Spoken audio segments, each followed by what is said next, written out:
নামাজের শেষ বৈঠকে এই ছোট্ট দোয়াটা না পড়া পর্যন্ত আপনি কখনো সালাম ফিরাবেন না। যতদিন আপনি বাঁচবেন, যতদিন আপনি নামাজ আদায় করবেন, ততদিন পর্যন্ত নামাজের শেষ বৈঠকে আপনি এই ছোট্ট দোয়াটা পাঠ করবেন, এরপরে আপনি সালাম ফিরাবেন। এতে কি হবে? প্রথমত আল্লাহ পাক আপনাকে ঈমানের সাথে মৃত্যু দিবে। আপনার মৃত্যুটা যখন হবে তখন ঈমানের সাথে মৃত্যু হবে। আর কোন ব্যক্তির মৃত্যুটা যদি ঈমানের সাথে হয়ে যায়, ভাই, ওর দুনিয়ার জমিনের কিচ্ছুর প্রয়োজন নাই। কারণ শেষ মৃত্যুটা তার হয়েছে ইমানি অবস্থায়, মানে সে মুসলিম হয়ে, ইমানদার হয়ে সে দুনিয়ার থেকে বিদায় নিয়ে চলে গেছে। ওর কবরেও শান্তি, পরকালেও শান্তি, হাসরে, মিজানে, ফুলসিরাতে প্রত্যেকটা ধাপে সে মুক্তি, এবং আল্লাহ পাকের কমপক্ষে 10টি পৃথিবীর সমান একটি করে জান্নাত তার জন্য আল্লাহ ওয়াজিব করে দিবেন। কারণ শেষ মৃত্যুটা তার হয়েছে ইমানি হালতে। সাহাবীদের মধ্যে অনেকেই ছিল যারা শেষ অবস্থায় ঈমান গ্রহণ করে তারা জান্নাতি হয়ে গেছে। আবার অনেকেই আছে রাসূল সাল্লাল্লাহু আলাইহি ওয়াসাল্লামের সাথে থেকেছে, নবীজির সাথে নামাজ পড়েছে, কিন্তু সে মুনাফিক হয়ে, বেঈমান হয়ে শেষ বিদায় নিয়েছে। আল্লাহ পাক তাদের জন্য জাহান্নাম অবধারিত করে রেখে দিয়েছে। ঠিক তেমনি ভাবে মানুষের শেষ অবস্থাকে আল্লাহ পাক বিবেচনা করে। ঈমানদার হয়ে মৃত্যুবরণ করতে পারলে তার জীবনের কিচ্ছু প্রয়োজন নাই। এজন্য আল্লাহর কাছে এই দোয়াটা করতে পারলে আপনি ঈমানদার হয়ে দুনিয়া থেকে বিদায় নেবেন। 2 নম্বরের দোয়াটা পাঠ করলে আপনার কবরে আযাব আল্লাহ ক্ষমা করে দিবে।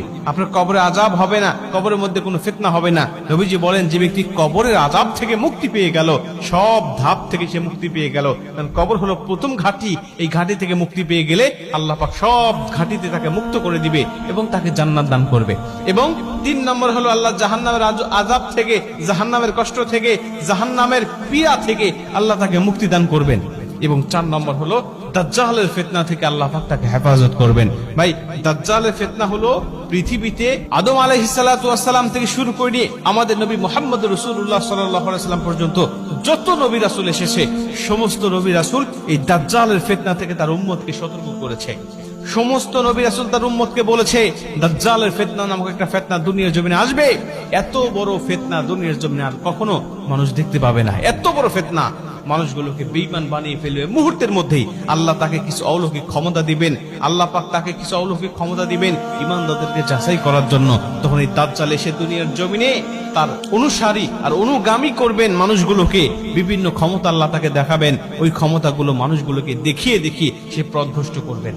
এই জন্য আল্লাহ পাকের কাছে এই দোয়াটা করতে পারলে আল্লাহ সেই আযাব থেকে বা সেই ফিতনা থেকেও আপনাকে মুক্তি দান করবেন। দোয়াটা ছোট্ট দোয়া আমি আপনাদেরকে বলি, সেটা হলো আল্লাহুম্মা ইন্নী আউযু বিকা মিন আযাবিল কবর, আল্লাহুম্মা ইন্নী আউযু বিকা মিন আযাবি জাহান্নাম, আল্লাহুম্মা ইন্নী আউযু বিকা মিনাল মাহইয়া ওয়া মামাত, আল্লাহুম্মা ইন্নী আউযু বিকা মিন ফিতনাতি মাসিহিদ দাজ্জাল। আপনি এই দোয়াটা পাঠ করবেন, এরপরে আপনি সালাম ফিরাবেন। এইটা যদি আপনি কন্টিনিউ করতে পারেন